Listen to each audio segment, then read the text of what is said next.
rounds in the light flyweight division. Please welcome, boxing for the Mexico Guerreros, Joselito Velasquez.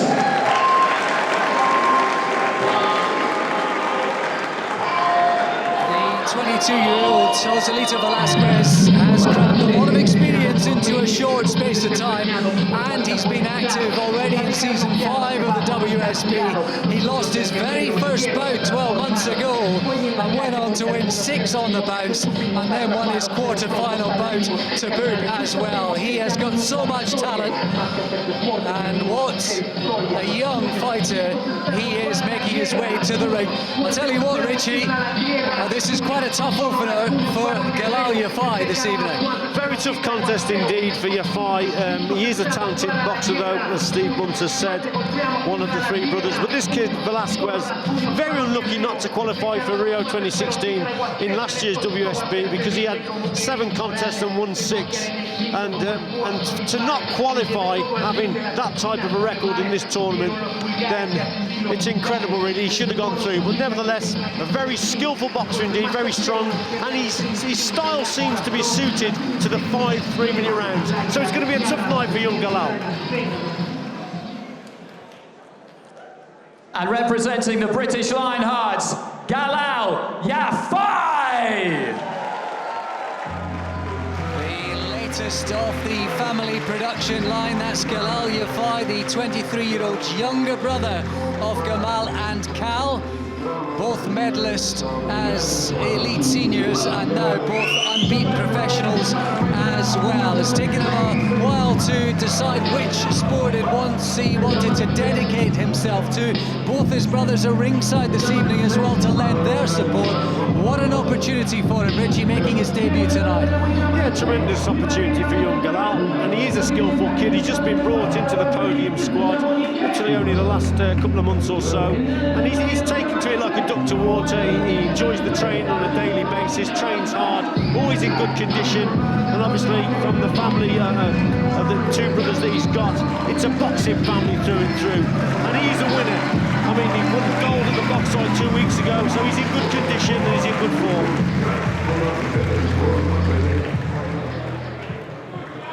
5 rounds in the light flyweight division. Your judges for this bout are Juan Thomas Rodriguez of Spain, Fatih Madfour of France, Marius Gorny of Poland, Vladislav Malishev of Russia, and Rovshan Husseinov of Azerbaijan. Your referee from Italy, Albino Foti. So let's now meet our 2 fighters. In the blue corner, we have a man who came here and won last season on his way to a 6-1 record that saw him finish 3rd in the light flyweight rankings. At the 2015 American Championships, he scooped silver. He is the 2-time Pan American Games champion, Joselito the Hurricane Velasquez.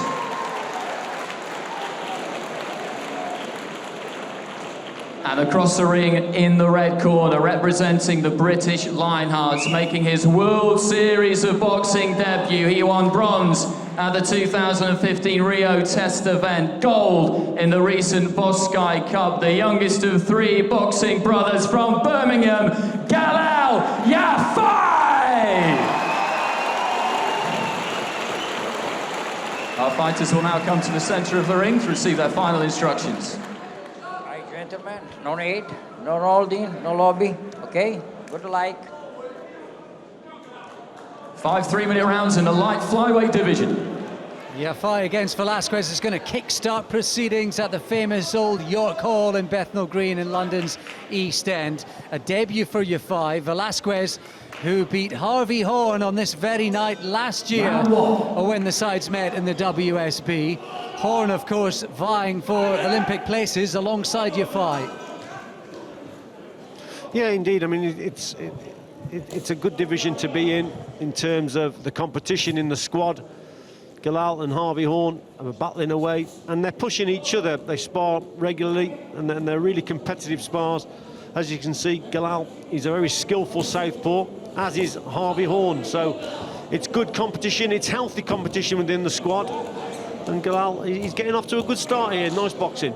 He is indeed. And first thing to note was the fact the Mexican's trying to get off first with his punches. A couple of sharp shots to body, one on the shoulders. The crowd were getting into it during the introductions.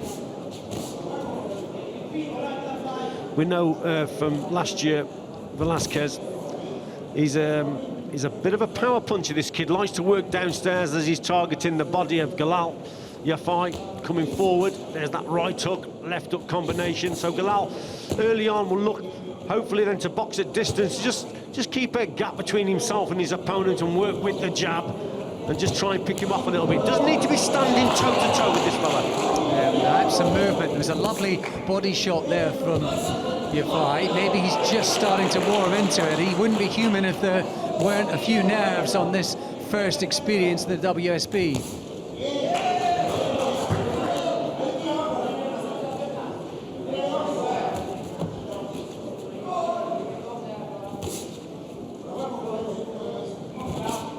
You see, that's the shot he's got to watch out for here, Yafai. Is that right hook to the body, and then there's the left hook there to the head. But it's the right hook that he's targeting, Velasquez. That's probably just to slow his opponent down a little bit. You can see Yafai on the back foot. He's trying to keep his distance, up on his toes. And so his opponent here, Velasquez, is trying to slow him down by targeting that right hook to the body. Lovely right hook there from Yafai. Timed that beautifully. Slightly taller man.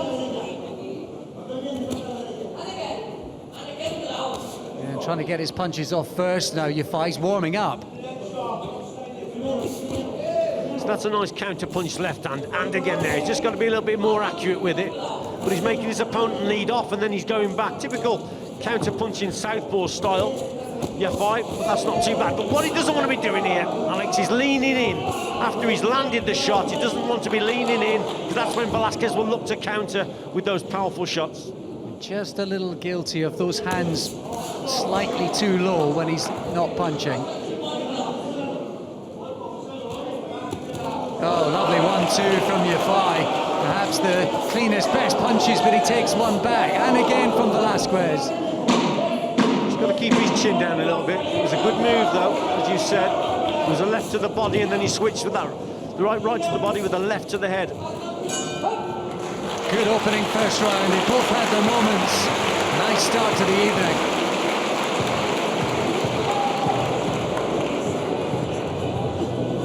Let's bring in Steve Bunce as well, who's part of our commentary team this evening. Bunce, you can't underestimate how nervous it might have been for your fight, and what a part maybe the crowd can play tonight. Yeah, what a part the crowd can play. It's fantastic that Galal's got his two older brothers in the audience room tonight. He'll need them. He'll probably be trying to find contact with them. But the one thing that strikes me, Alex, and it struck me last year in this corresponding fixture when Velasquez beat Harvey Horn, is how confident the Mexicans are, and they don't look like they've stepped up from 3 rounds to 5 rounds. They look like old pros that have stepped down from 10 rounds to 5 rounds. That's how they fight. They fight like old pros. They're not amateurs. They're fantastic to watch. Yeah, I was speaking to one of the Mexican PR team earlier on this evening. He was telling me that some of their funding's been cut back home, so the incentive for them is greater than perhaps it ever was.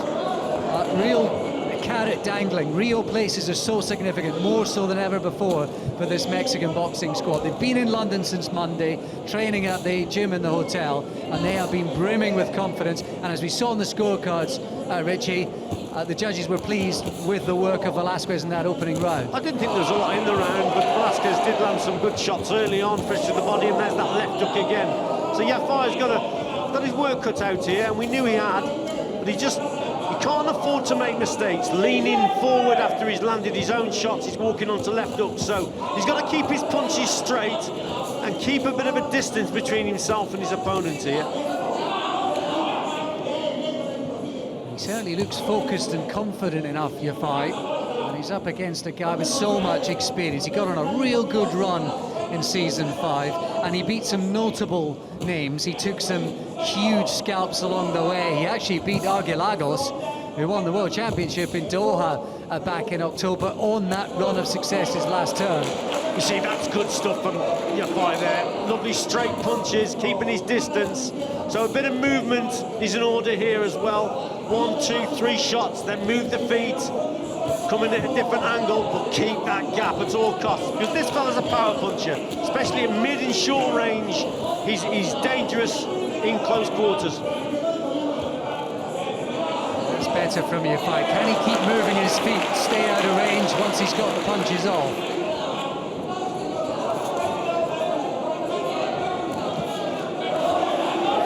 Right hand from Velasquez gets through.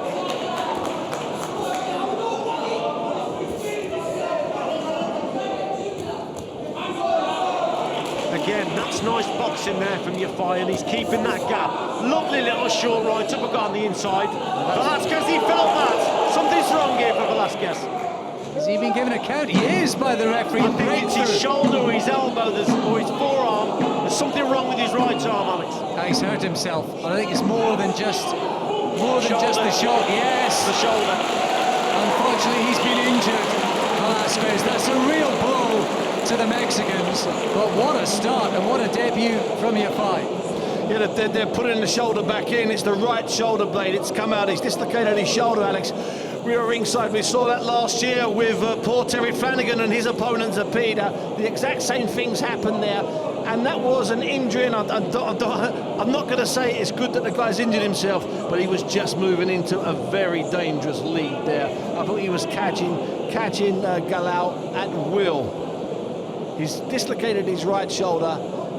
The corner don't know what to do. They need to get a medic up there. But there was some good boxing here, Steve, from Yafai. Some good stuff. There was Velasquez there landing with the shot, and that's when it actually popped out a little bit there from Velasquez. Let's have a look at it here again. Screw shot left up there from Velasquez. Now the pain comes because the shoulder has just popped out. He knows he's in trouble. Such a shame. He was warming up nicely. That lovely picked uppercut that Richie mentioned, then he got out of range, and then the reaction from Velasquez and a reaction from the crowd now and shows sporting appreciation for the Mexican. He's going past us. He is in real pain and no surprise. And also, Alex, he's just realised, I think, as he left the ring, that's his Olympics gone. That's his qualification event gone. Even if it heals quickly, he can't fight until June. That's sad. Real ramifications for Mexico, and on the night for the British Lionhearts, who will have confirmation shortly are into a lead. Well, ladies and gentlemen, as we've just seen, after 2 minutes and 17 seconds of the second round, Joselito Velasquez of the Mexico Guerreros unable to continue due to injury. So your winner by technical knockout injury, representing the British Lionhearts on debut, is Galal Yafai! Well, it may not be the manner in which he wanted to mark his World Series of Boxing debut, but it's in the books, Richie. Yeah, I mean, it's experience at the end of the day. He didn't have a very good first round. He got caught with shots, got caught with shots to the body, and he'll learn from this, because when he leant in after he worked, he got caught. I thought he was actually warming into the second round. He did a couple of good sequences where he was boxing at distance and range, and he was boxing a clever contest. So yeah, Lady looks on his side, but I'm so pleased for the lad, because he's a great competitor. He's brilliant in the gym. He trains very hard, and we deserve a slice of luck here and there. It's not that long ago he was working in a Land Rover factory up in the Midlands. Now he's boxing on TV, and he's got an excellent start for his team on an evening when many people are predicting that it could go down to the wire. Everyone I was speaking to, Steve, in press row, was saying 3-2 either way, tight contest. Well, the Lionhearts with a 1-0 lead after that bout at light flyweight. Now we head into the bantamweight division. Please welcome to the ring, representing the Mexico Guerreros, Sergio Chirino.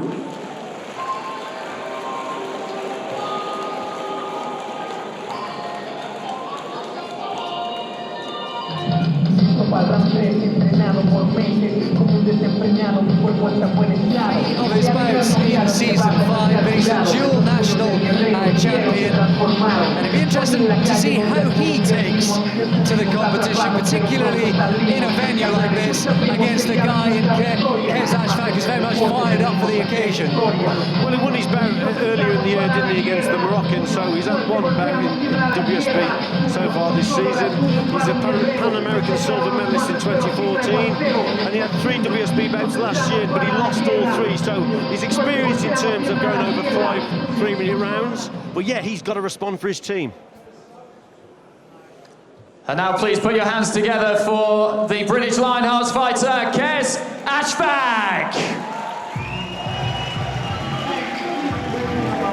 Well, you can't underestimate.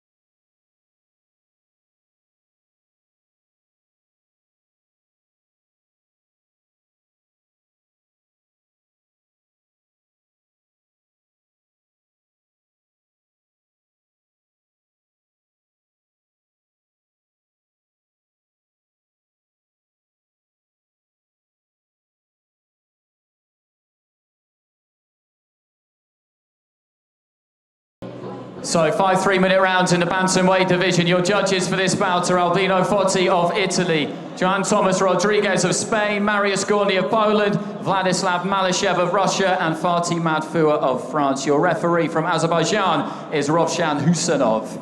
So to introduce the two fighters, first in the blue corner, representing the Mexico Guerreros, he won his bout in week 2 against the Morocco Atlas Lions. He is the Mexican national champion. It is Sergio Chirino. And for the British Lionhearts, across the ring in the red corner, making his first WSB appearance of the season, he is the European Games bronze medalist, the Commonwealth Games and European Championship silver medalist from Leeds, Kes Ashfaq.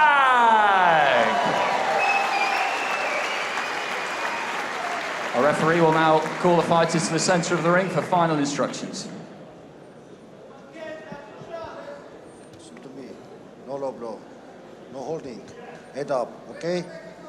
Good luck. 5 3-minute rounds in the bantamweight division. Plenty of support from friends and family ringside tonight for Kes Ashfaq. His dad Anjun is ringside, his older brother Jawad, as well as some of his pals. He's brought a mini crew down south to the London capital, up against the man they call Perro Loco, Mad Dog. He likes to be known as the Mexican. And Ashfaq, who was successful on this very night against this very side 12 months ago.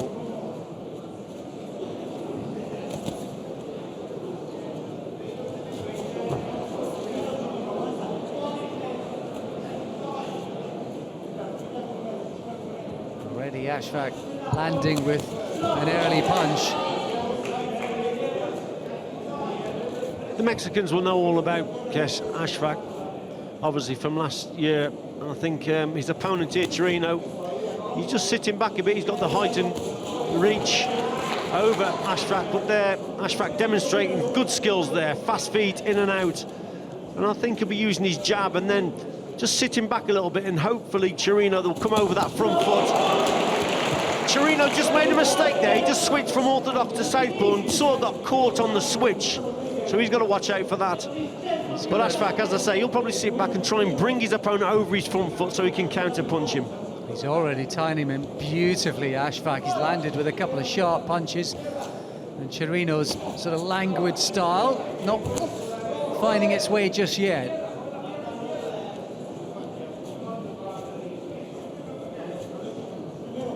Ashfaq, of course, has had the misfortune to bump into a certain Michael Conlon a couple of times in this bantamweight division in competitions over the last year or so.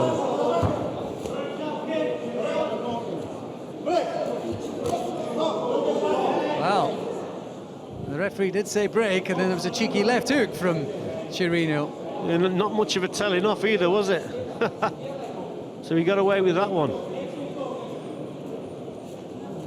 Lovely straight left from Ashfaq. He looks confident, he looks sharp.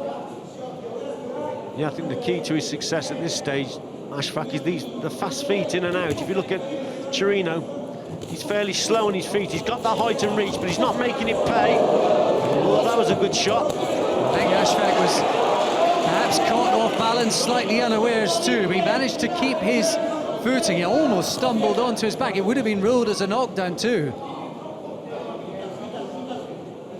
I think Ashfaq's just got to get his timing right here. If you watch Chirino, he's starting these attacks from too far away, and that's why he's falling short. So Ashfaq, he's got to trigger him off and trigger that attack, make him fall short, and then go back at him.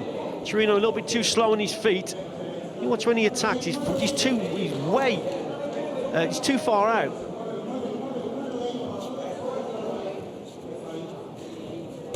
Switching again, Chirino. Towards the end of the opening round, I think more of the eye-catching punches coming from Ashfaq. The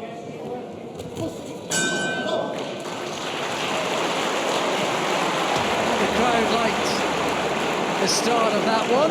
Has Ashfaq done enough on the scorecards? Be interested to see there. Just gets caught with the left hook, and there's that right hand that just caught him off balance a little bit. Up until that point, though, I thought Ashfaq was boxing okay. Just gets tangled up here. There's the shot again from a different angle. He just got caught off balance. I just think he's got to keep to his boxing here and try and trigger this fella off a little bit. Last year, Alex, when Cash was here, he got involved, he got dragged in, like Fowler did. Something happens in this World Series. Once they go into the fourth round, these really careful, skillful boxers, Rich, guys like you, in the fourth and fifth round, they suddenly start becoming Nigel Benn or Terry Dowds and having these slugfests. And Cash last year was very lucky. It was a savage fight. 2 of the 3 judges liking the work of Ashfaq, one of them Chirino. So at the moment, Ashfaq with his nose in front.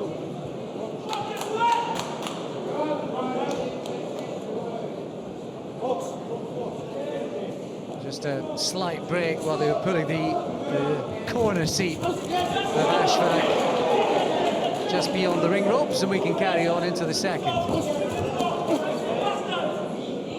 And immediately, you see that Chirino's trying to get on the front foot. He is more aggressive. He's just walked onto a left hand again.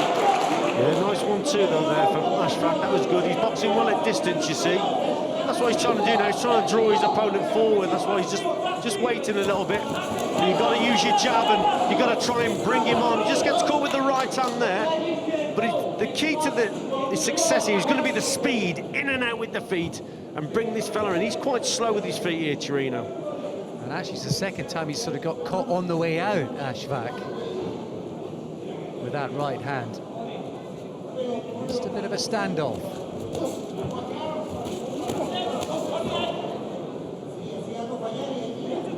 Ashfaq, of course, was part of that excellent European Championship run for the Brits.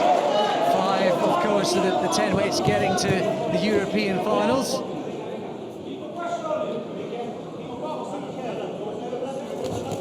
I think the pace is suiting Ashfaq here. Oh, but he touched down there, Chirino. Got caught with a couple of good shots there, Chirino. But the pace for me is suiting Ashfaq. He's dictating things. He's just being allowed there just to stay on the outside, wait for the attacks from his opponent. And Chirino, for me, is not quick enough with his feet. He's got the long range with that right hand. There it is again. That's his danger shot. Well, for me, Ashfaq, quick feet in and out. I think he's got the beating of this fella. Certainly on paper, I think this is a bout that Ashfaq would have been expected favourite to win. Rise of nice from the York Hall crowd after Ashfaq landed punches and danced out of range. Yeah, quick feet again, in with the 1-2 and then out again. As you said though, Alex, he's probably just got to keep his guard up as he's moving away from his opponent here. There's that reach, look, there's that long right hand. That's the danger shot from Chirino. But it's better boxing again from Ashfaq. Yeah, nice left to the body as well from Kez.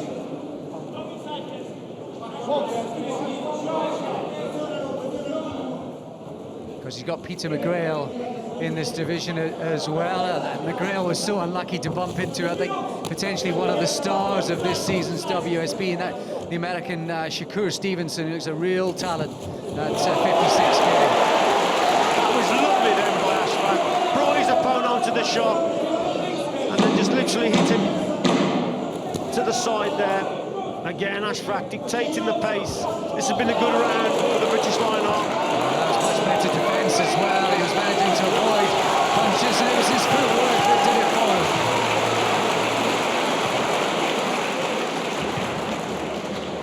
crowd loving that round. Crowd loving that round. You know why? Because it's a sensible, it's an educated crowd. They've got used to it now, Alex. They've had 3 years, not consecutive years, of the World Series of Boxing. We've had Lomachenko, we've had Usyk, two of the greatest amateurs in the last quarter century boxing in London in the World Series. Last year we had some good fights. Cash Ashfaq has grown into the World Series of Boxing as well. You saw there him doing what he should be doing. Sometimes I worry if he doesn't try too hard, once he ends up having to chase really good fighters, the best Russians, and of course Conlon, the best fighter in the world of bantam. Once he chases, he loses that edge. He needs them to come to him a little bit, Richie. He needs them to come over their front foot. That's right, he needs to trigger them off. But he's got all the judges' scores in that round. That was a good round for him. Round 3.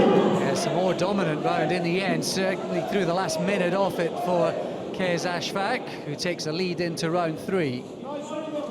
Now this is where you have to concentrate now, Alex, because you know you're a couple of rounds up. The Mexicans will know that their man is a couple of rounds down. They may send him out to go forward more and put more pressure on Ashfaq. So Ashfaq has got to concentrate.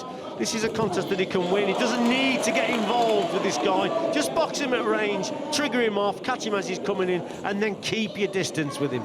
And Richie, you're sort of part of the coaching setup up in Sheffield with the British elite seniors as well as the taking a look at the boxers who are going to go into the World Series of Boxing. Do they feel like their own mini team, or do they feel like the British elite and then they'll just go away for certain days and weekends to box for the Lionhearts? They all feel part of the time. There's a cut there on the left eye of Chirino. Just interrupting you, Alex, but again, I think Kez Ashfaq, he stepped it up again here with the speed. He's realised that he's just too quick for this guy. And it's, but he's got to watch the cut. This is when you've got to watch it on the inside. Keep your head to the side. We've seen it so many times. Boxers in front in this competition, and you get cut by a head clash. So well, Ashfaq's got to watch what he's doing. Absolutely. Luckily, it's to the side of the eye or the head, so it won't necessarily be interfering with the vision. It's just a question of how serious that cut is. And let's not forget, it was pretty much night one for Anthony Fowler against the Chinese opponent last season in Series 5, and that dictated his whole entire boxing year. But the referee there, I just see him just look at one of the judges, and he indicated that it was a punch that caused the cut. Well, they've wiped away the blood, but immediately there's a trickle coming down the left-hand side of the face of Chirino, who walks onto another left hand from Ashfaq, who's beginning to fire. Now he's got to box sensibly here. Ashfaq doesn't need to be getting involved like that. I know that he obviously sees red there, sees that blood trickling down, and wants to go for that eye, but just got to box sensible. Good boxing. There's a nice, straight right-hand jab from Ashfaq, who's just getting better and better. So unfortunately for Chirino, he's got the height and reach, but his feet are just a little bit too slow. And that's why Ashfaq, he's seen these attacks coming. Chirino landed with a right hand there. I mean, a 2-0 advantage sets up the prospect for the Lionhearts. But what struck me in this season, perhaps more than any other, boys, is the fact we've had so many tight 3-2 encounters, Steve, that have come down to the final bout. And I like 3-2 encounters because we have the Cubans, the Domodores, they're the guys that give us the 5-0s. So in all other contests, I know you've been doing a commentary on a lot of them, we like 3-2s. That's competitive. And that's good boxing from Ashfaq, who's landing again. Yeah, excellent stuff there from Ashfaq. In and out again with the feet, making his opponent miss and then making him pay by catching him with his own counters. Good boxing, a good round again for him. And Chirino was resorting to feints and almost taunts to try and get Ashfaq to lead off. It wasn't working. Ashfaq surely in control of his own destiny here. Yeah, he's controlled and he's picking him off, he's boxing beautifully, but he does have that streak. He's a boxer, Rich. He's a bit like Nicky Piper a few years ago, the Welsh light heavyweight cruiserweight. Fantastic boxing brain, could box, but loved to fight. Cash actually loves to fight, which is ridiculous, because he can box.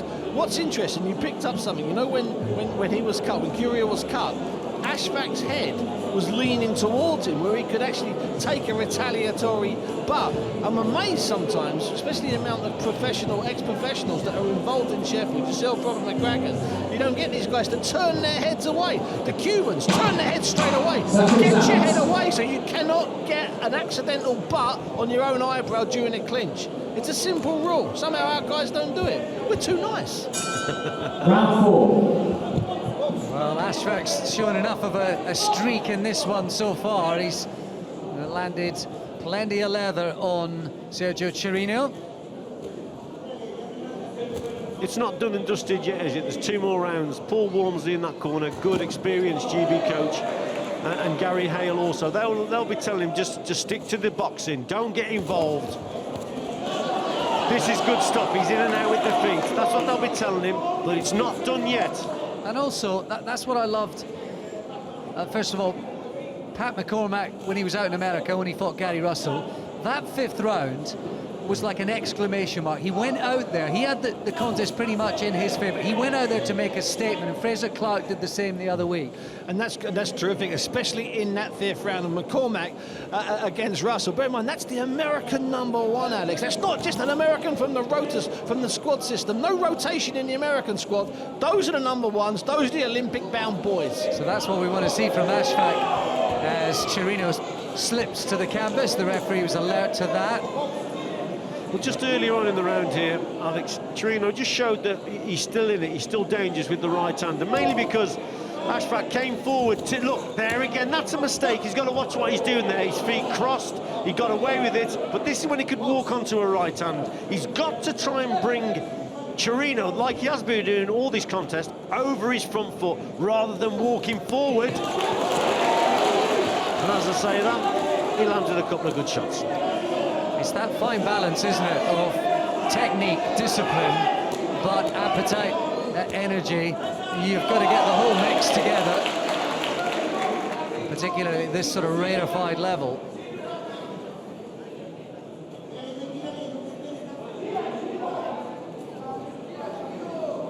How aware are, say, the British lads of the Mexicans and all the other boxers in their ways? Are they the type of lads who be, you know, studying tapes, or you give them that sort of advice? How does it work? We have a system up in Sheffield where we literally have every amateur boxer on tape throughout the world who's boxing as an international. So we've got a system where we can study the Cubans, the Russians, their whole squad. When we know who we're up against, then we're looking at videos of these guys, looking at the way they box. We know the Mexicans are strong. We know that they prefer 5 rounds to the 3 rounds, because really the Mexican amateurs are more looking at their professional game. They're more influenced by professional boxing, so we know that they hold their feet a lot more. They tend to be flat-footed. They prefer the tear up on the inside. That's Mexican style. So what they're doing here in this contest, for instance, it's in and out, good boxing skills from Ashfaq, but you don't need to be trading with these guys because they're dangerous. Ashfaq was leading by 3 points on 2 of the judges' scorecards before that round, as he posted himself some more points on the radar. He's cruising it, and that's right. It's an interesting point you brought up there, Alex, when you asked Richie about the files and what they do, the research they have, and Richie then told us, gave away a bit of a trade secret. It's not a trade secret, we all knew it was the case. Every single boxer you're going to come up against is on file. There are no secrets. There probably hasn't been any secrets since about Richie's days in 1988, when you go to the Olympics, you go to the World Championships, you go to the Europeans, and you're seldom, if ever, shocked. Doesn't mean it's easier, it just means you're aware of the better fighters. In fact, it could give you nightmares, because you know there's 11 fighters there who have beaten you or beaten someone that's beaten you. That's horrible. Richie, I suppose you'd heard about a certain Roy Jones Jr. before you boxed him? Never heard of him at all. 1988, he was a new member of the American squad. Never heard of him, but I've heard of him since. Absolutely, there's plenty of tape of that boxer these days, no doubt. A big daub of the Vaseline you can see on the left eye of Chirino, who almost touched down again.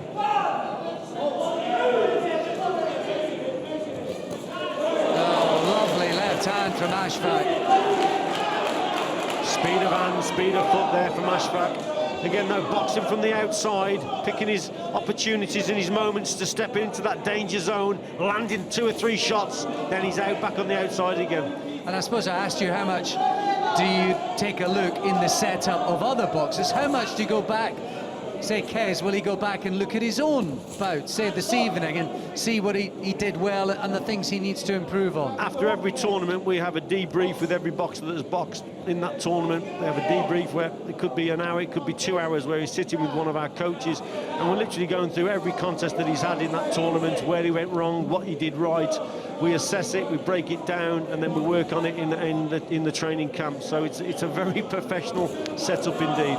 Lovely short right-hand jab there again from Ashfaq, whose timing and accuracy has got better and better as this one's gone on. And I suppose this is the sort of bout, Richie, you'll say, well, you were brilliant in spells that night, why didn't you do it for longer? Well, of course, you know, and in the debrief, this is what we might be saying to him. But here, he's obviously listened to the corner. The corner obviously said to him, box more at distance here.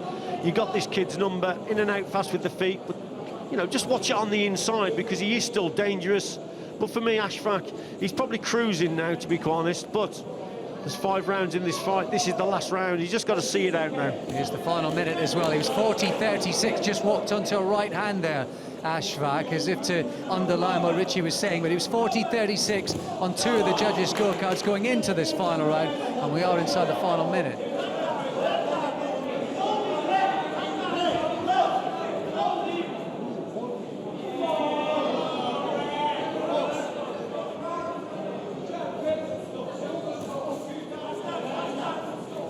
Jab timed again from Ashfaq.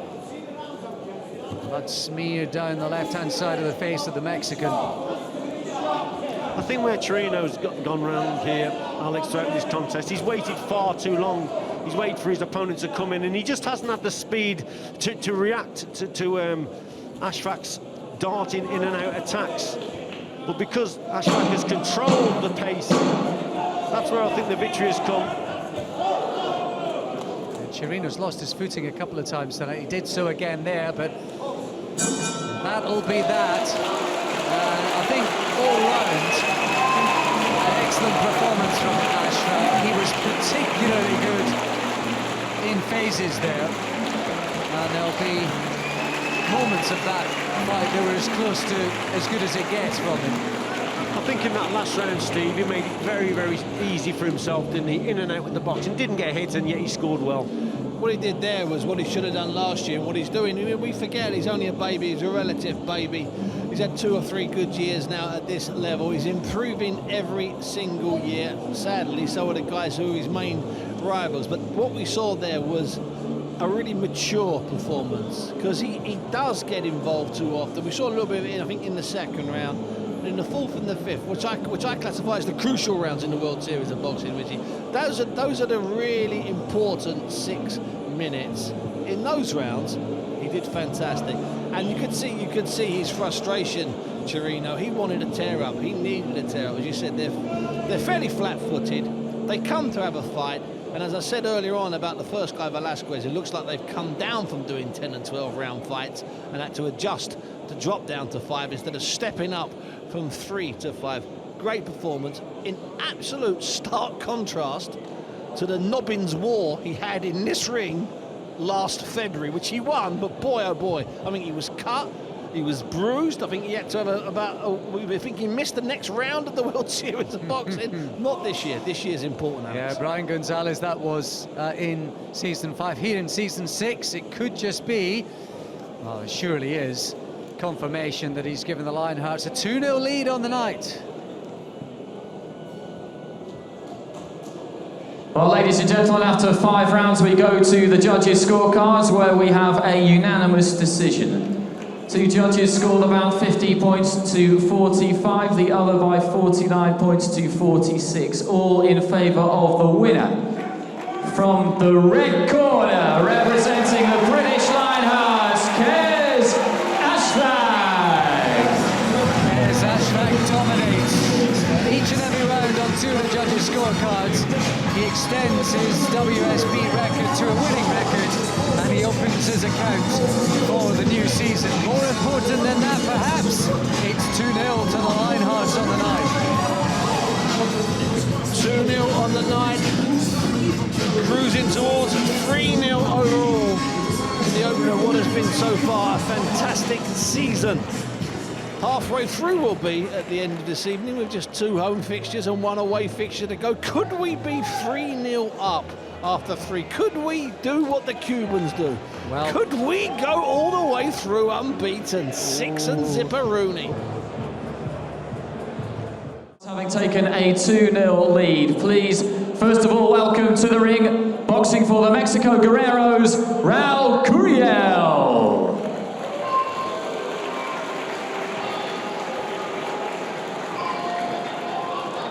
Well, much rests on this young man's shoulders. The 20-year-old Raul Curiel has got so much WSB experience. Won all but one of his contests 12 months ago, including, of course, that success in the quarterfinals that sent the Mexican Guerreros on their way. But they are down 2-0. It's a must-win for Curiel and for the Mexicans right here, right now.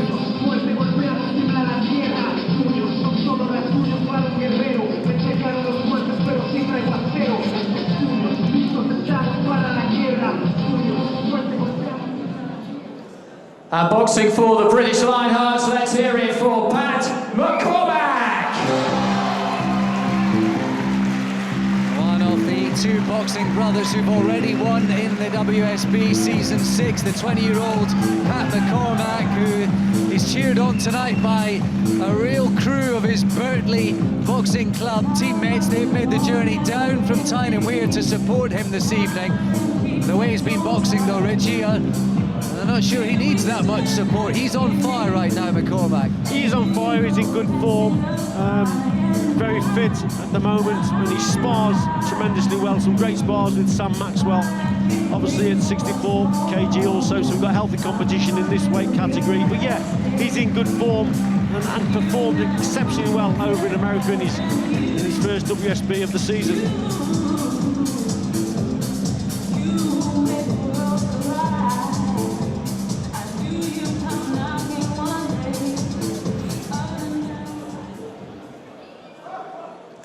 5 rounds at light welterweight. Our judges for this bout are Rovshan Husanov of Azerbaijan, Fatih Madfoua of France, Jean-Thomas Rodriguez of Spain, Albino Foti of Italy, and Mariusz Gorny of Poland. Your referee from Russia is Vladislav Malyshev. And now time to introduce the fighters. In the blue corner stands a man who was already qualified for the Rio Olympics, the only fighter on show tonight who has.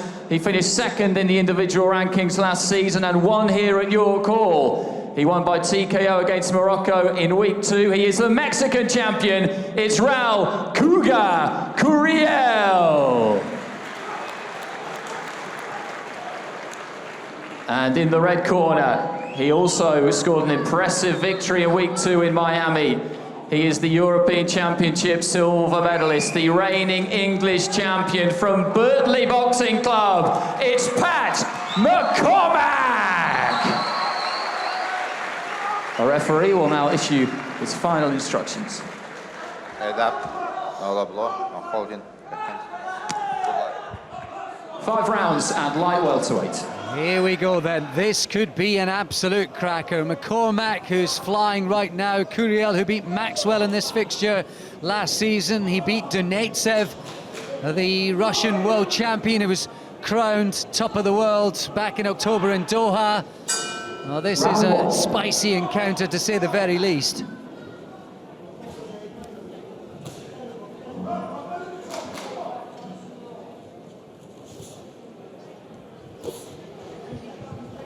In his contest in America, Pat McCormack, he boxed a very good American indeed in Gary Russell.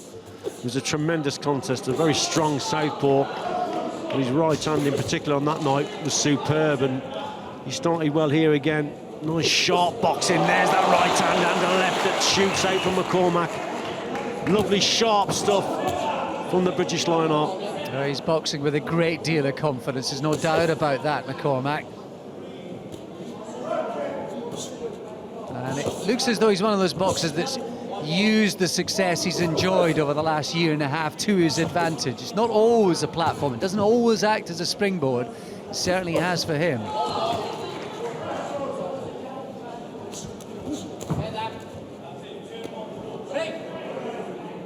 Nice little right hand to the body in that exchange from McCormack. McCormack's one of these boxers, he's a good all-rounder actually. He can box very well at distance there. You see long left hook going in. He's a good counter-puncher, but he's also not bad on the inside. He'll work well to the body with the left hook. There was one there, just missed the target on the inside. He's good at counter-punching, but he can mix it up if need be. And one of the most important things in these 5-3s, he's got to have the fitness. And rest assured, he's certainly got that. Well, it's interesting you mentioned that, Richie, because my spies tell me that of all the Mexican boxers this week, Curiel was the one who was tightest at the weight. It'd be interesting to see if that bears out in the 4th and 5th rounds if it goes that long. Well, they weighed in yesterday, remember, so they'll have had 24 hours to adjust it. Oh, lovely. What a right-hand counter that was from McCormack. He picked that beautifully. Curiel attempts to come back. Little cheeky uppercut come hook as well.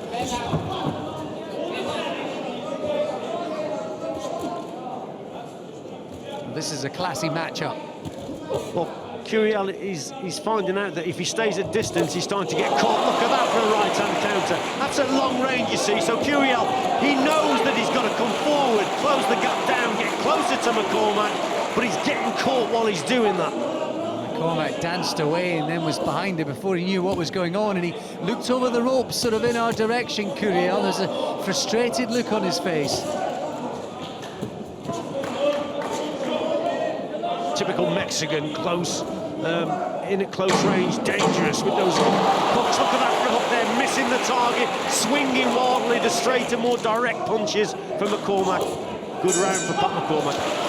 Curiel tried to fight fire with fire. He tried to match McCormack, but he missed wildly. That's an excellent start from the man from Tyne-and-Wear. Curiel's got that fantastic Mexican body. It's very rare. You don't often see six-packs on Mexicans, and you're not going to see one on him. It looks like he's had a six-pack or two. I'm not surprised he's maybe had to lose a pound. He is very dangerous, Rich. We've seen him before in this tournament. We've seen him in other tournaments. What McCormack did in that round was a masterful 180 seconds of boxing. The best round we've seen so far tonight, and I doubt, Alex, we'll see a better round before we go off air. It has to get scrappier, it has to get nastier, it has to get uglier, because that's what Curiel wants. And, quality work there of McCormack rewarded on the scorecards. All 3 judges, perhaps unsurprisingly, liked what they saw from the Lionheart, and he's popped his nose in front as we head into the second. Round 2.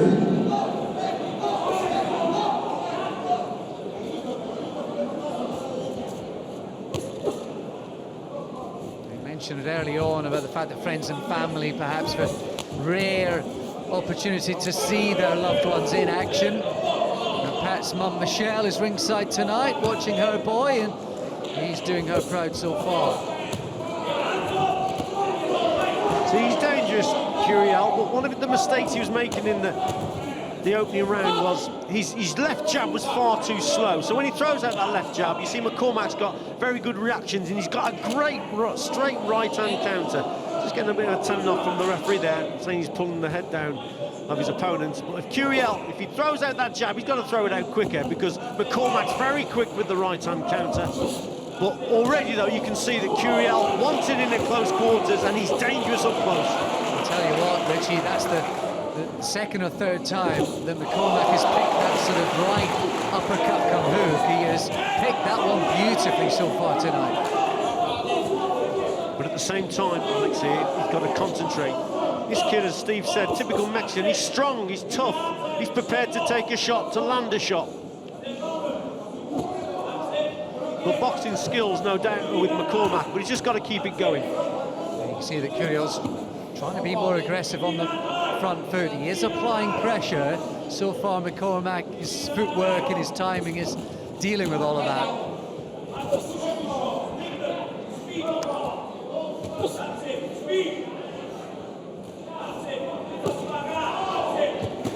See, that's what he doesn't need to be doing, just standing there, McCormack. He landed 2 good shots there, just held his feet. That just allows Curiel then to work downstairs. That's what he wants. Hit and move, that's better boxing from young Pat McCormack. It's just worth reminding you that Mexico won both encounters against the Lionhearts 12 months ago. In fact, the Lionhearts in the end finished 7th of 8th in that Group A. They only won 3 of the 14 bouts. They're already well on their way to winning 3 out of 3 in this new season. They really are on fire, this team. And this young man is one of those leading the way.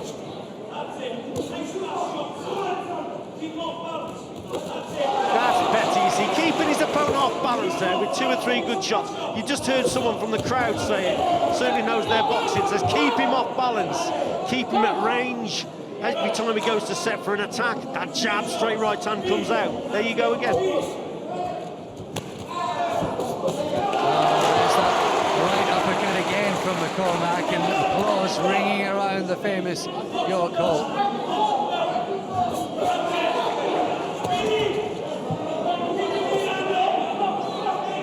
Getting through with the left hook.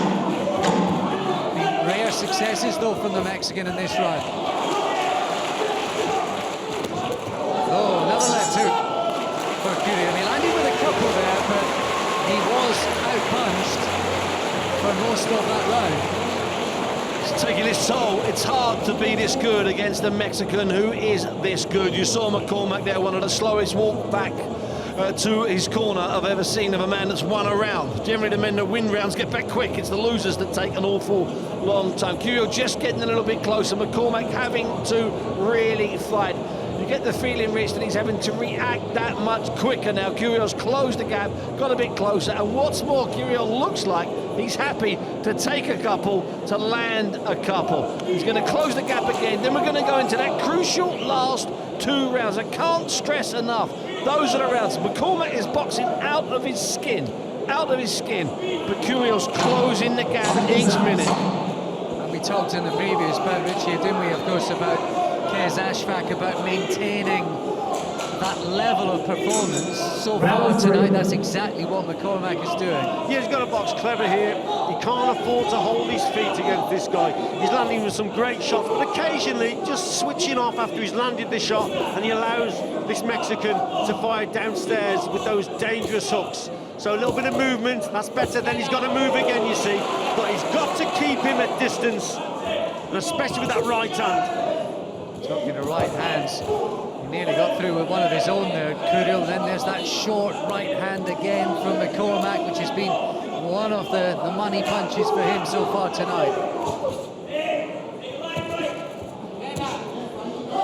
Left to the body from Curiel, and again that sort of out of it. It almost looks like a lazy long left hook that he's landed a couple of times, the Mexican. You see, he's just warming to it now, Curiel. He's prepared to take shots, and then he lands dangerous punches like that. Ring position is important, centre of the ring. You don't need to be moving back to the ropes against this guy. So strong. It's almost coming so wide, that left hook that Curiel's throwing. It's almost as if McCormack's just not seeing it.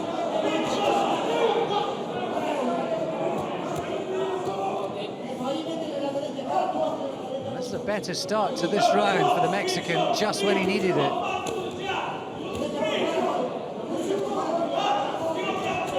landing with the jab, Curiel. Shots to the body now, he's coming on strong. Yeah, better round, starting to land downstairs, Curiel. McCormack just going through a period where he's got to get his second wind again. Just there, that was a good, beautiful right uppercut there from McCormack. He needed that. Just got to regain his composure here, Alex. Landed that about 4 or 5 times, hasn't he, McCormack? A bit of blood streaming from the nose of Curiel, perhaps as a result of those uppercuts. And here comes Curiel again.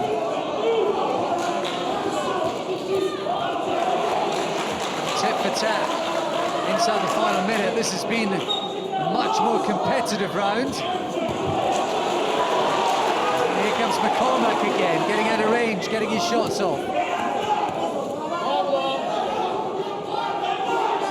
tougher one for the judges to score. Yeah, this is more of a Curio round, isn't it? He keeps coming forward. He's taking the shots to land them. He's getting downstairs again, left hook.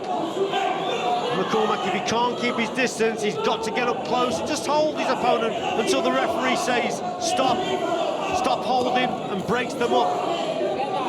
He's just feeling it a little bit here, McCormack. I think we're both feeling the pace. Then McCormack lands again with a right and a left. They both look like they're feeling the pace, but Curiel looks like he's the one. Oh, he just twisted his ankle at the end of the round. He looks like the one who's able or prepared to walk through it. Fun enough, that was the ankle and the knee that's already got the dressing on it, and he didn't look particularly comfortable as he went back. There we saw what the World Series of Boxing is all about. We saw two masterful rounds of boxing from McCormack, picking Curiel off. He was closing the gap slowly, and in that round he completely closed the gap. He's thrown that big long looping left hook. He caught McCormack with it plenty of times. The main reason he caught him with it, Richie, is that McCormack's hands were too low. We're now into deep water here. Round 4, round 5. Curiel, let's remind the listeners, he is going, there's the scores, everyone gave that, all three judges gave that to Curiel. Curiel's already going to Rio. He's beaten in the last 12 months the current world champion. We're about to witness a really heavy and hefty round 4 and round 5. The charge is on, the comeback is on. Curiel's got to within 1 point.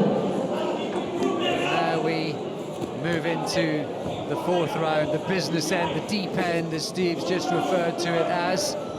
Is there, I mean, at this sort of level, in these sort of rounds, can you get a second wind at this sort of stage in about, Richie?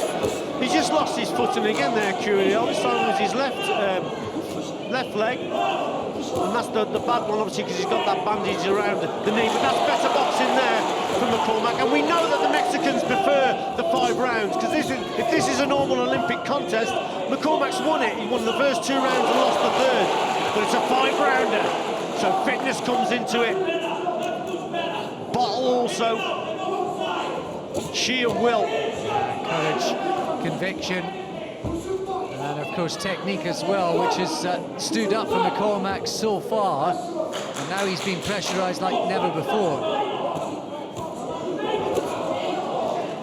You have to credit Curiel, as Steve's mentioned, he's already booked the ticket for Rio. But behind on the scorecards, this is a guy with an extraordinary will to win. Yeah, very strong guy indeed. But a lot of the punches that he's caught McCormack with is because McCormack's hands have been too low. He's caught McCormack on the way out, especially when McCormack's landed his own good shots and then just got caught with left hooks coming out. He's got to keep the guard a little bit higher. That was better for McCormack, but his hands again, they're a little bit low here and there, Alex. No surprise, I think the pace is starting to tell. That left hook from McCormack got the crowd on their feet, roaring their appreciation, their support for the Lionheart. Curiel will not stop. He's pouring himself forward. Strong guy indeed, just keeps coming forward. Shakes his head, couple of That's those better for punches. McCormack because he's just pushing his opponent back, you see. So he's trying to show the judges also that he can push his opponent back. Better work again. Got that right hand on the side of Curiel's face and head. Curiel just glancing up at the screen. He's put a lot into the last 4 or 5 minutes, the Mexican. This could be a decisive 30 or so seconds. This is a significant round. I think McCormack's responded well in this round. Lovely left hook. He had a bad previous round, but he's come back into it here. He boxed more sensibly. That was a little Roy Jones moment, wasn't it? He looked one way and then came back with a left hook.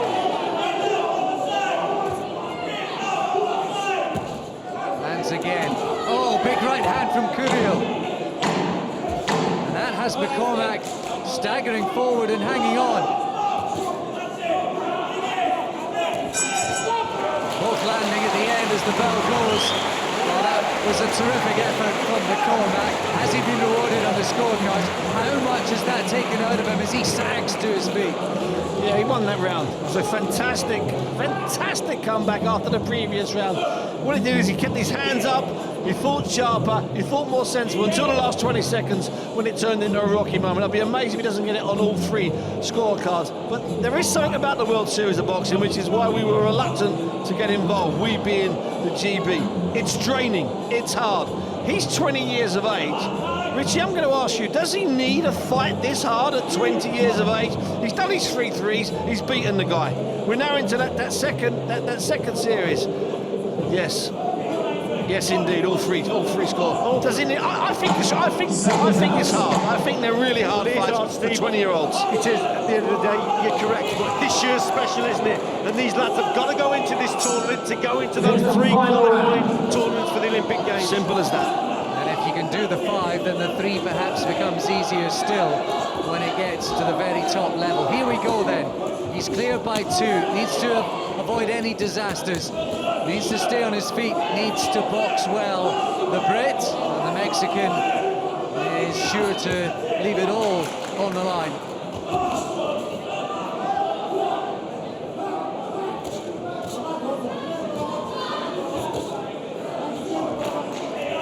Some clever footwork there from McCormack, and probably needs a little bit more of that. Just stepping to the side, making his opponent miss with the odd shot here and there. Holding his feet occasionally, Pat, and that's because he's tired, obviously. We've just got to box sensible here. A little bit of clever boxing. Tough fight, Alex, this is. Hasn't it? And at a high level too.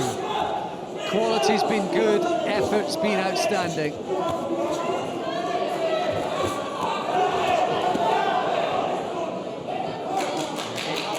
Just a little ragged, as you perhaps would expect after everything's been put into it so far. Nice right hand.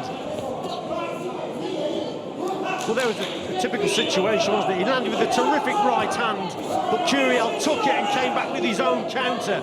Tremendous from both boxers there. And again, just demonstrates how tough these Mexicans really are. Now it's McCormack is trying to push Curiel back. The charge perhaps has abated a little in this final round.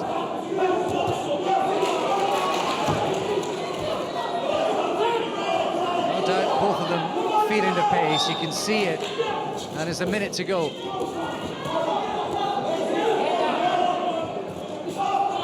Maybe just some of the steam gone out of Curiel's charge. It always seems to be at the same pace for Curiel, doesn't it? He's tough and strong, but McCormack again has responded well. Both boxers obviously tired, making the odd mistake here and there.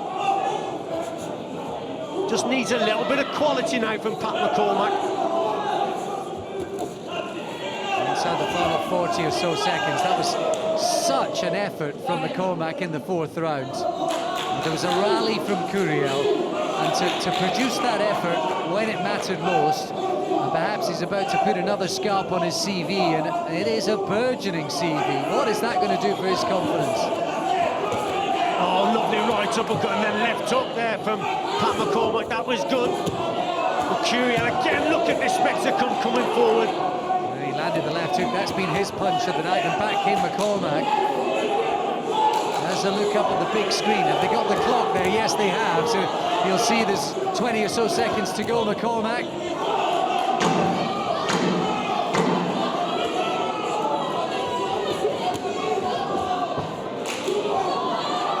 Finishing line is in sight. Over the line, with his head down, in front. Pat McCormack for the Reinhardts. You won't see many harder fought 5-3-minute rounds anywhere in the world than that, to be quite honest, in any professional contest. That was solid, it really was. From start to finish, Steve. Every second. You know, every second, and they demonstrated skill, speed, power, everything in that. You know, let's tell it as it is. If he turns professional next week, he won't have a fight that hard in his first 12 contests. It's a fact. And in fact, there's a whole category of boxers. We have to be really careful what we do with boxers from the World Series. It's what we've done with Andrew Selby. He's turned professional. Andrew Selby, he's turned professional. He's ready now after 3 or 4 fights for a British title because he's been boxing 5 rounds for 3 years. Joe Joyce had 14 5-round fights. He can't box 4-rounders. Alex, it's absurd. These guys, when they come back from the Olympics, having had their World Series of boxing, these guys will be ready for 8 rounds. They'll start on 8-rounders. They have been fast-tracked in every way, shape and form. That's why your Lomachenko's and your Rigondos are in 12-round fights in their Absolutely. third and fourth fight because of the conditioning, this type of contest, and the years and years of going through training programs of the amateur game. You won't get tougher than that. And it's really interesting what's going to happen in 3 or 4 years' time when the top 30 or 40 kids coming in every year are guys that have had 30 or 40 or 50 international amateur bouts, including maybe 12, 15 or 16 or even 20 in the World Series. Those guys have to start at 8-rounders, and they have to start at competitive 8-rounders. And the guys like Lomachenko and Rigondeaux, of course, fight for world titles in their sort of 3rd or 4th fights. Well, that's it, yeah, and they're ready to do it because of what they've gone through as amateurs, hundreds and hundreds of contests, the training, and obviously they went through WSB in terms of Lomachenko anyway. And I tell you what, suddenly guys like Donetsev are looking over their shoulder and thinking, whoa, who's this British guy coming along? Well, his name, folks, is Pat McCormack, and we'll get confirmation of his performance in this one. Well, ladies and gentlemen, I'm sure you'll agree that was an absolutely fantastic fight between these two. And after 5 very hard, punishing rounds, we go to the judges' scorecards where we have a unanimous decision. All 3 judges scored about 49 points to 46, all in favour of the winner. From the red corner, representing the British Lionhearts, Pat McCormack. Pat McCormack, 2 out of 2 this season in the WSB. He's beaten one of the top Americans. He's now beaten one of the top Mexicans. He is hot right now. And what that means now that he's got his 2 wins this season is he qualifies to go out in May to the World Series of Boxing Olympic qualifier. Of course, he can go to the first one in April in Istanbul, but he now has the option. I imagine that Sam Maxwell will fight the last 64-kilo fight, because then that means that Maxwell would have fought once before this year and this year, one-on-one. That qualifies him to go to an Olympic qualifier as well. It's still open, that slot. Even after that performance, we still don't know who's going to go at 64, Alex. Please welcome to the ring, boxing for the Mexico Guerreros, Misael Rodriguez. Misael Rodriguez, only 21, and looking for revenge on Anthony Fowler after the bloodbath war in season 5. And he comes to the ring looking to perhaps claw back a point in defeat for the Guerreros tonight. But he's going to face a man in Fowler. He is rejuvenated, focused, with a clean slate, to put behind him the woes of 2015 and to move on in this new Olympic year. Looking forward to this one. Well, it's a rematch, isn't it? And this fella, he was slightly unlucky last time against Anthony Fowler. I thought Anthony Fowler started the contest really, really well, but it was a bit of a hare and a tortoise situation where Rodriguez came back into it and made it very close indeed. But nevertheless, he will think he's got the beating of Anthony Fowler. Anthony Fowler's got to go up another level, and he can do it.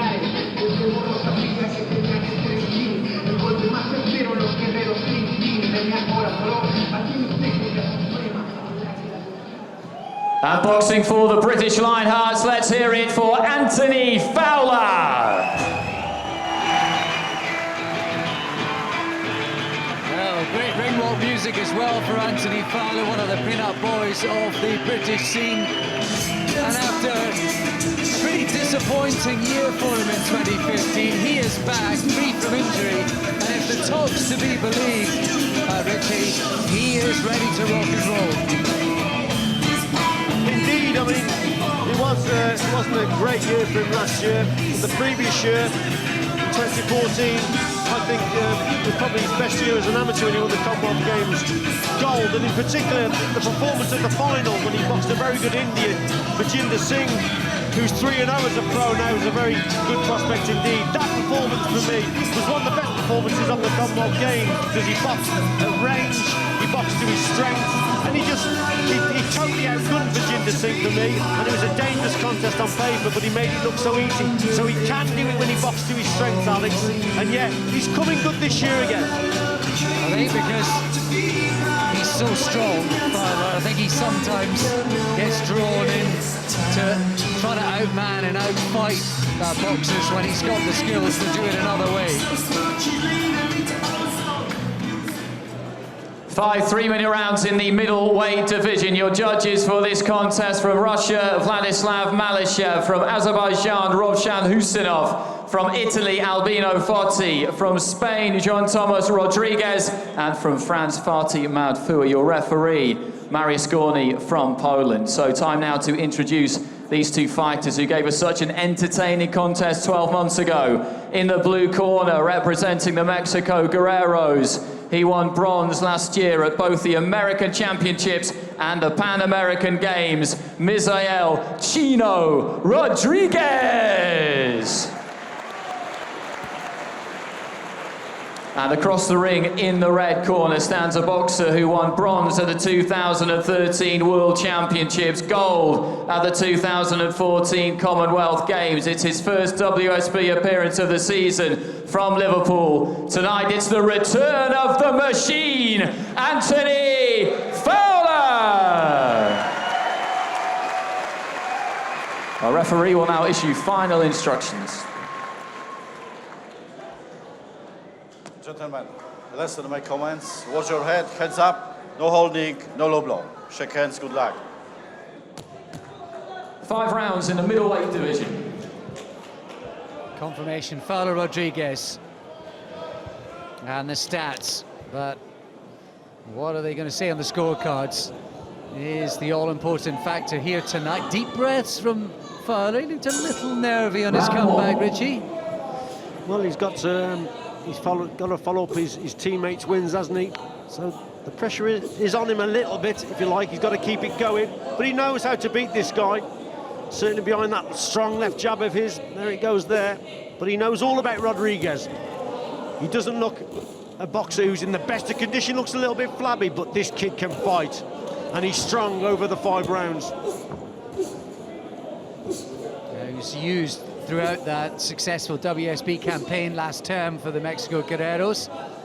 He was beaten, but he was out in the side in both the quarterfinals and indeed in the semis for Mexico. But early on here, he's on the end of that strong left-hand jab from Fowler.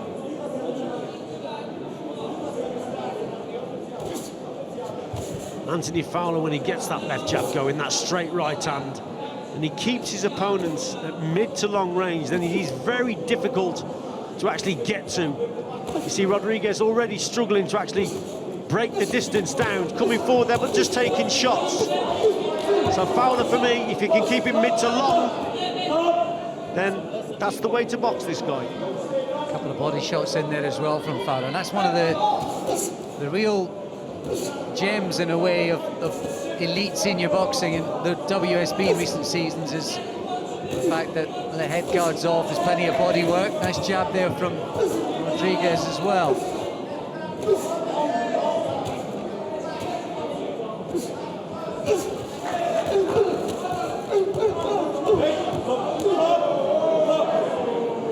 Some heavy right hands to the side of the body there from Rodriguez. Fowler was almost expecting them to be broken from the clinch. Rodriguez there just took, he says that was quite a low blow, and he turned to the referee. You didn't see Anthony Fowler turning to the referee when he was hitting him on the back, so you just got to get on with it. You're not going to get help from the referee in these 5-3s. This is a pro contest at the end of the day. I'll tell you what, Steve, I think they could probably fight 5 times every other week, and you're going to get a close, tough one. It's, you know what, these two here, unless something stunning happens and one of them gets on their bike and moves, it's going to be tight, as you say. Not just tonight, every night they fight, Alex, every night. A couple of big right hands from both boxers. I think there's a little bit of blood from the nose of Rodriguez. Similar pattern from the last contest they had last year. Fowler boxing well in the first round, and he's bringing Rodriguez onto the shots. Lovely straight left again from Fowler. But you know Rodriguez is going to keep coming. Typical Mexican. And we've seen it with Curiel in the last one. Coming towards the end of the opener. Well, pulsating stuff. Fowler punches the air. He's happy with his work. Will the judges? I don't know if the judges will be. The judges have maybe, it's a tight round, not really. I think Fowler nicked it, but I wouldn't have thought Paul Wormsley in the corner would be very happy. Fowler got caught there with some unnecessary shots, because what he's done, and he's done it since he was a junior and a senior. In fact, he won his first ABA title in this ring, knocking out Tom Baker for a fantastic shot. What he does, he leaves his feet there. He leaves himself there to what we used to say, admire his work, Rich. And that's what he does. He'll throw two shots, big right hand, and he'll almost smile, admiring it, and then the guy will come back. He's allowing Rodriguez to get to him. He shouldn't, and I'm hoping Wormsley will tell him, throw a jab, then move, then throw two shots. He's won it on all three scorecards that round, but it was way for thin. Similar pattern to the Pat McCormack fight, isn't it, where you've got to keep him at distance, and then, as Steve just said, move afterwards instead of holding your feet or falling in, because these guys are going to be there. Even though you catch them with good shots, they come back with their good shots if you hold your feet. This is such a quality division as well. I was out in Doha, saw the world champion, the Cuban Arlen Lopez. He reappeared with a win. He is an absolute handful. He is quality. You've got a situation here, Alex, where there's 6 or 7 unbelievable fighters. Fowler's trying to gate crash that gang, and it's a hard one, a hard ask, hard weight. You got the young Uzbek, who was one of the finds of Doha as well, who was beaten by Lopez in that World Championship final as well. Bektemir Melakuziev, he is one of the rising stars. So just as you're sort of looking at some of the guys you got to beat, there's other ones appearing stage left and stage right. That's a lovely jab from Anthony Fowler.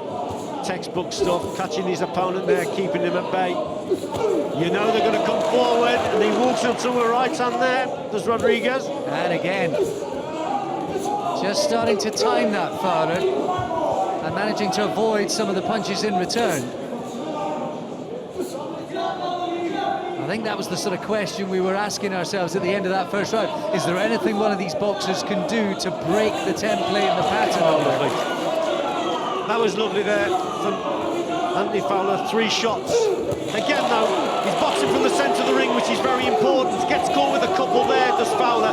What you don't want to be doing in this type of a contest is going back to the ropes or the corners. Stay in the centre of the ring, box in the ring space, so you can keep the movement going. But we know that the Mexicans are just going to keep coming. You've got to be accurate with your work, Alex, at the end of the day.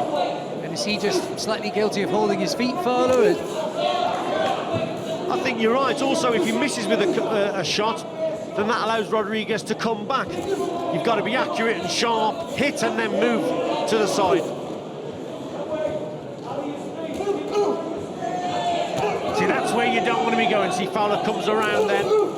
You don't want to be going back to those ropes. And there, just clip with the right hand on the break as well.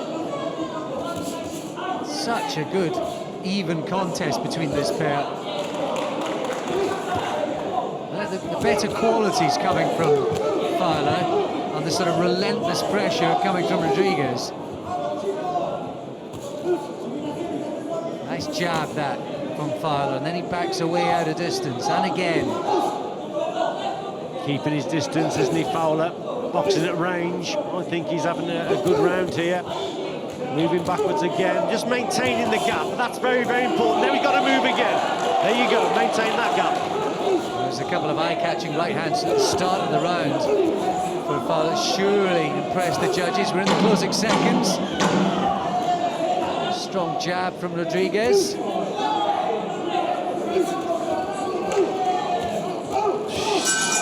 Fowler took a couple at the end. He was square on for one of those shots, but he did the better work on balance in that second round. You talked there about the closing seconds of the second round, Alex. You could have quite easily said it's the closing seconds of the 11th round. And that's something that Fowler can do in his fights. He can make them look hard. He comes out the ring, he's relatively fresh. I would like to see him throw, believe it or not, Rich, I'd like to see him throw less punches. I'd like to see him throw smarter punches. Just go it's after that third shot that he's getting countered. Because Rodriguez, He's deceptive. He doesn't look anything special, and yet he gives Anthony Fowler in 7 rounds now life and death.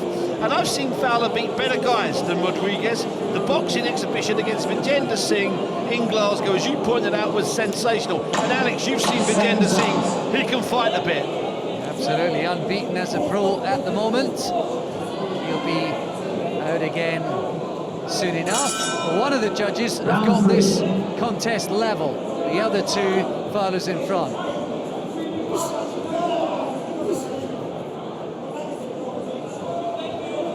Fowler's got that big long fringe as well that seems to extenuate any time he takes a jab or a punch on the head. That's better from Anthony Fowler there. Like I said, I'd just like to see him either block or parry that jab of his opponents, but just be a little bit more accurate with his work, Fowler. I thought it was a close round the second round, but I thought Fowler won it for me. A battle of the jabs early on in the third.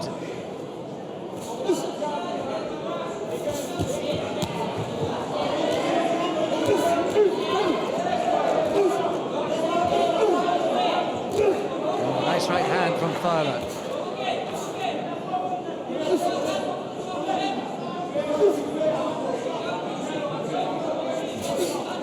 That's what you got to watch out for with Rodriguez. He steps into that mid-range and then just loops that right hand over the top. There it was there, look, not too far away.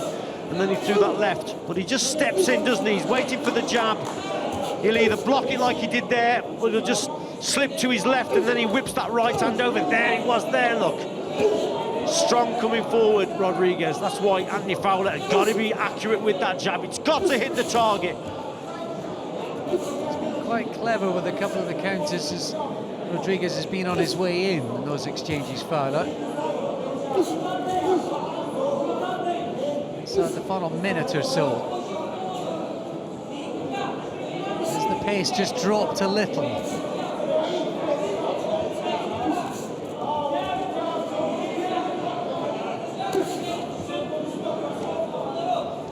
I think Rodriguez might be feeling the pace just as much as Fowler here. He just steps off the pedal a little bit, Rodriguez, and I think Anthony Fowler's sussed that. Look, he's starting to go for it a little bit more now, Fowler. Yeah, and Fowler's almost more on the front foot. He's in the centre of the ring now. Back comes Rodriguez, though.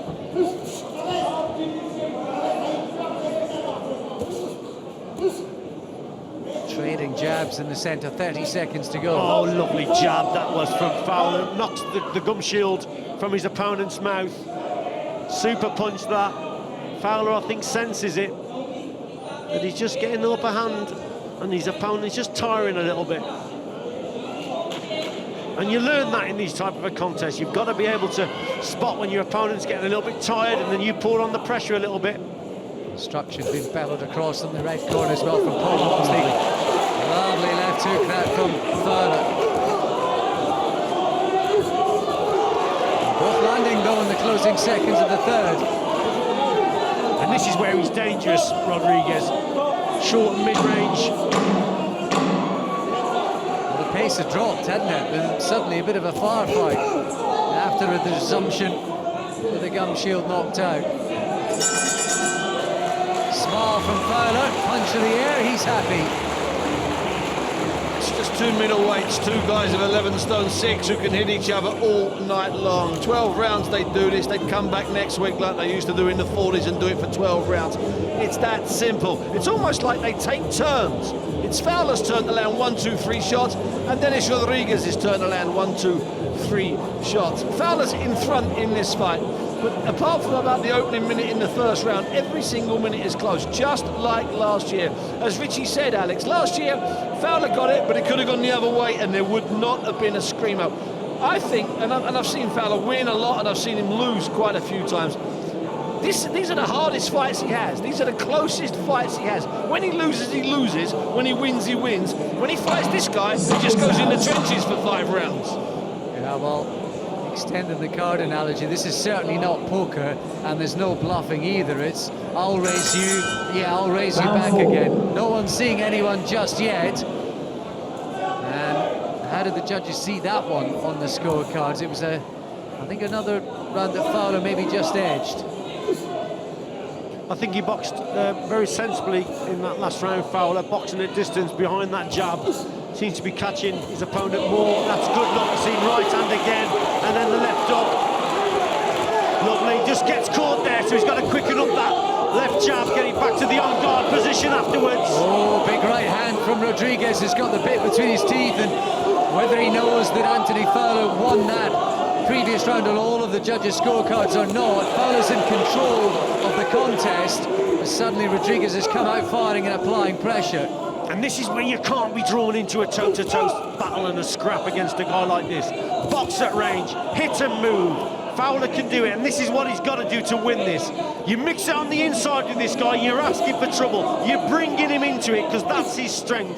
And you never box to your opponent's strength. And that's what this Mexican wants.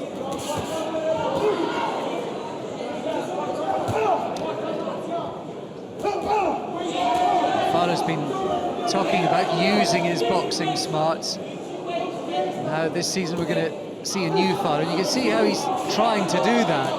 It's just Rodriguez perhaps forcing him into the wall on occasions.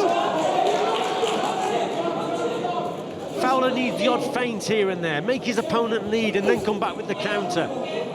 And start boxing clever here. Fairly predictable, Rodriguez, but he's strong. When I say predictable, you know he's going to come forward. That's what the Mexicans do. They come to fight. So you trigger them off, you bring them onto your shots, and then you move your feet afterwards. He's got quite a sneaky jab as well, Rodriguez. Managed to get it through there, and again. He's putting Fowler under pressure here. Oh, lovely 1-2. What a shot that was there from Anthony Fowler. Yeah, back comes the Liverpudlian with his own 1-2. A smile now from Rodriguez. Does he feel he's getting the better of these exchanges? Is he feeling stronger in there now at the tail end of this? You see, he made a mistake there, did Rodriguez, and he got away with it. Fowler should have punished him. He missed with the left hook. It's a bad shot to miss with the left hook. You missed the target, you're wide open. Fowler, just let him off the hook there.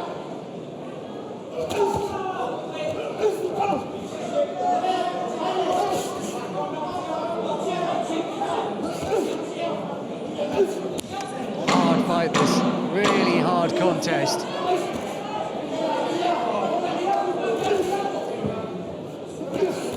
Fowler gritting his teeth, punches the air again.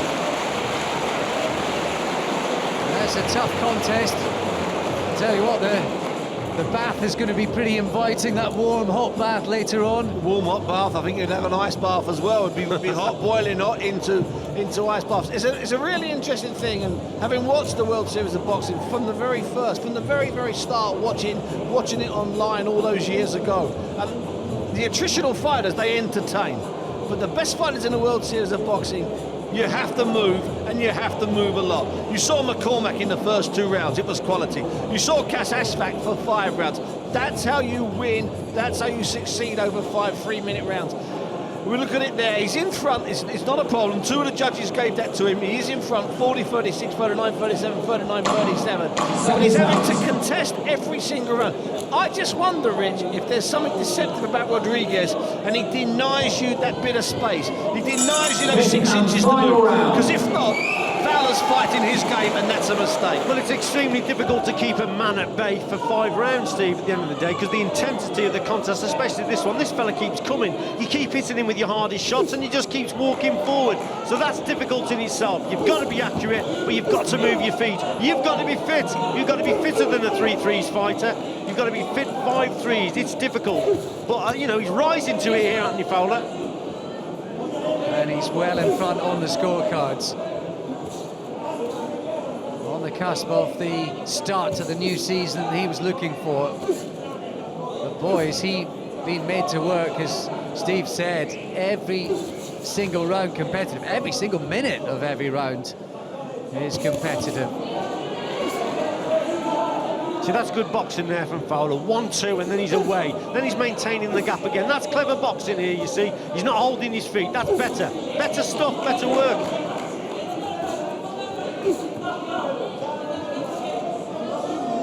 Steve talked also about, you know, hard bouts and, in a sense, miles on the clock. The flip side, in a way, is Anthony Fowler straight into the heat of battle. He is re-acclimatised right here, right now. Now Rodriguez is feeling a bit now. He's sloppy with his work. He's missing the target. And Fowler, fair play to him. He's just stayed on that back foot. And the reason why Rodriguez is falling short is that Fowler's actually moving his feet and going backwards. It's not illegal to take a foot backwards, a step backwards. This is fantastic boxing. What we spoke about earlier, didn't we? Hit and move, create the gap. And Rodriguez is struggling a little bit. And again, we also talked about sort of looking back on the footage. A big right hand from Rodriguez, who smiles again at Fowler, relishing the battle.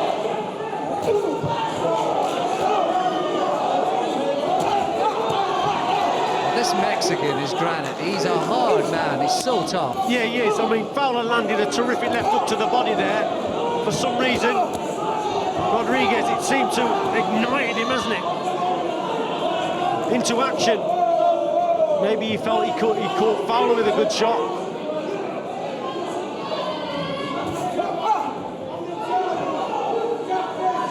Seconds to go. And he's been relentless from Rodriguez. He may not get the reward on the scorecards or in terms of the result, but he has given everything tonight. He's made Fowler work for every single thing he's got. What's good though, Alex, is we're matching them. We're beating them, actually, not matching them against guys who prefer to box over 5-3s. I'm proud of our lads here. Well done, Fowler. Yeah, he's delighted too. And Rodriguez salutes the crowd. I think they both deserve the applause that rings around this York Hall. Anthony Fowler is back, and he's back in business. Back in business because, of course, last month he was out in Hungary and he got that bizarre cut on the back of his head, which had it been scored by a punch, which is what was deemed, then the guy should have been disqualified. So it was bizarrely deemed a punch, but an illegal punch that cut him, and that's how he managed to lose there. He can box better than that, even though that's a terrific fight. If you've watched that, bear in mind, you've watched that, you thought that's a terrific scrap, a 5-round scrap. As a World Series of boxing fight, it was terrific. As a Rio-bound 9-minute fight, it was far too hard, far too tough. That's a good point, Richie, because, you know, this is a guy who's a World Championship bronze medalist, could have been better, he was injured there, a Commonwealth gold medalist as well. Should he be expecting more of himself? Well, the thing is, Alex, over 3 rounds there, Fowler's won the fight again, hasn't he? And I think he's boxed better in the early part of this fight than but he's also demonstrated that he can do it over 5, so we'll be pleased with that. Well, ladies and gentlemen, that was another 5 very hard 4 rounds between these two. That's 10 in total now. Another really entertaining fight. At the end of which we go to the judges' scorecards, where we have a unanimous decision. Judge A scores the bout 50 points to 45. Judge C 49 points to 46. And Judge B 48 points to 47. All in favour of the winner. From the red corner, Anthony Fowler! Comprehensive on the scorecards for Anthony Fowler. Boy, was he pushed and boy did he have to work. But it is terrific to see him back to winning ways. And he kicks off his new season in the WSB, perhaps as a statement of things to come. Be interested to see now if he boxes again. I think in theory he could be in the Morocco clash, which is back here on the 17th of March at York Hall. Be interested to see if he gets that. He doesn't need to, because under the way it works, if you boxed previously, you only need to box once in the 2016 season. If you've never boxed in the World Series of Boxing, you need to box twice in the World Series of Boxing to qualify for the Olympic qualifier out in May. Anthony Fowler getting the win there and showing just glimpses in that last round, Alex, of how he can make fights look easy. Please welcome to the ring, representing the Mexico Guerreros, Jared Barraza. Well, it's a completely new experience for the 24-year-old Jared Barraza. He is a newbie to the WSB, a debut for him after Julio Castillo didn't make the trip. What it is, as Galal Yafai tasted early on, it's an opportunity for him. But a big test against Lawrence Akoli, who is in form, confident himself.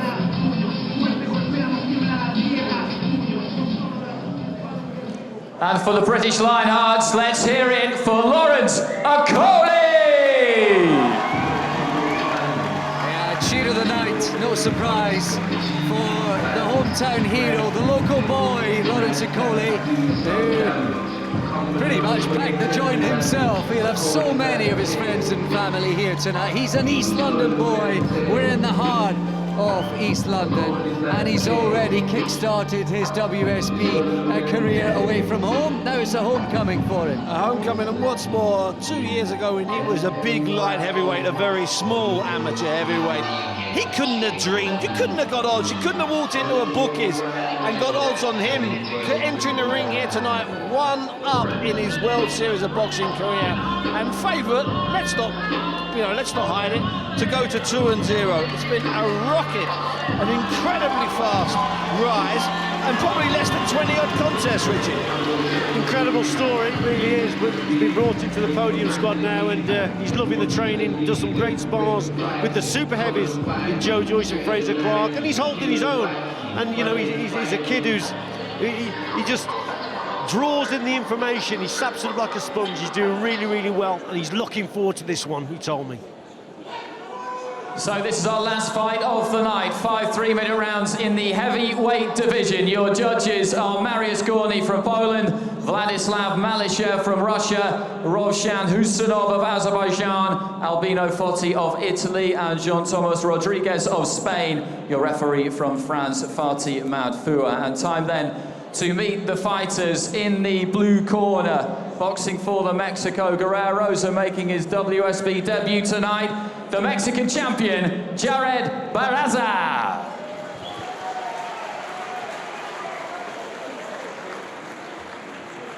And across the ring in the red corner, the local man. He won a bronze medal at the Tama tournament in 2015 in week 2 in this season of the World Series of Boxing. Made a very impressive debut, winning in Miami to clinch a 3-2 victory for the Lionhearts. From Hackney, it's Lawrence Akoli! Our referee will now issue the two fighters with final instructions. Please, gentlemen, keep your heads up. No low blow, no holding. Good luck. Check your gloves. 5 rounds in the heavyweight division.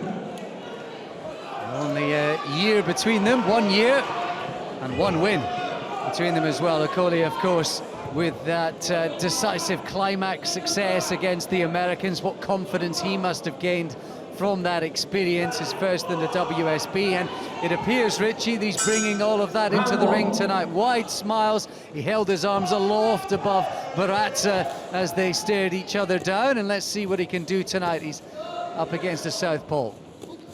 He's up against a southpaw, but with Lawrence Akoli, got a tremendous right hand, and as I say, that hit the target. So he'll be confident, but against the southpaw, he's got to hit the target with that right hand, otherwise he could be off balance. So he's got to bring him onto that shot. But that's the shot to throw, isn't it, against the southpaw, the right hand left hook combination in particular.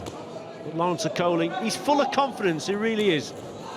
It was the right hand, of course, that was the punch that landed so many times against the American Cam Awesome in that away victory on the first night of the WSB for the Brits. And success this season is pretty much unprecedented. The right hand does it again for Akoli, and Barraza's in trouble. Tremendous work there from Akoli, steps in, hitting with 2 terrific right hands. Referee saw it off. Wow. Wow. Well, the clock has stopped, and I think barely a minute gone in the opening round. Lawrence Akoli has made a statement tonight. in what is effectively his hometown, on his own patch. 1 minute 4 seconds, I think I'm hearing the stoppage at. Wow, quite simply wow. That's what you're meant to do. You've got a guy in there who looks like he's a novice, looks a bit raw. Everything you've thrown, you've managed to catch him with, so you load up and you get rid of him. That's what you do in 64 seconds, Richie. Yeah. Simple as that. It's cold, it's brutal, it's harsh, it's over. Well, we said at the start, didn't we, it's his right hand that's his best shot, and he seemed every time he threw it, he hit the target. Here's the first one, look, bang there, that was a great shot. That sent his man back to the ropes. There was 3 right hands that went in. The last one just put him down, no recovery. Tremendous performance from Lawrence Okoli, who's only had 2 to 3 international contests, and he's won his first WSB in America. Now he's won here. The kid's doing tremendously well, full of confidence, and you wouldn't think that he's really an international novice with that type of performance. You know what? I think he's a domestic novice who's performing at international level. That guy Cam Awesome, he beat. I know he's a bit of a character, Cam Awesome, but he's been in with the best Cubans. He's been in with the best Venezuelans. He's been in with Eastern Europeans. He goes the distance. He manhandled Cam Awesome. That was going There's some. sort of an Anthony Joshua story about this guy. He only took up boxing 6 years ago to lose weight. He dropped 4 stone. Here he is a few years later, winning international contests. Quite remarkable. 2 years from nowhere, Alex. And who knows, the story looks set to continue.